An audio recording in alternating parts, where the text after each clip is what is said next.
কৃষ্ণ হীৰা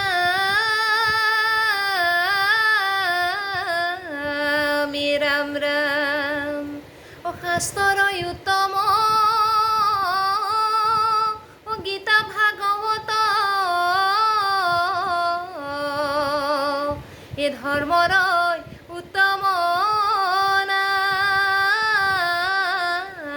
নাম এ দেৱৰই উত্তম দৈৱকী নন্দন চৰণে কৰোঁ প্ৰণাম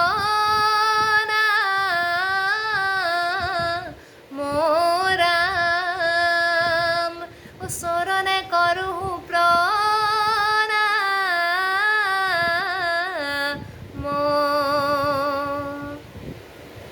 ই ঘোষাৰ মধ্যে মাধৱ দেৱে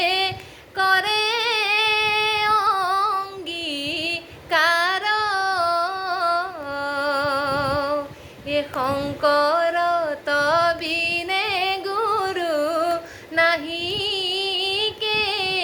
আমাৰ হে ৰাম ৰাম জয় জয় বত্ৰ দোৱা বৈকুণ্ঠ দূতয় সেই স্থানে নিজ গুৰু পাতিলন্ত হাত হে ৰাম ৰাম ঘোষাৰ মধ্যে মাধৱ দেৱে কৰে অংগীকাৰ হে শংকৰ তবিনে গুৰু নাহি কে আমাৰ হে ৰাম ৰাম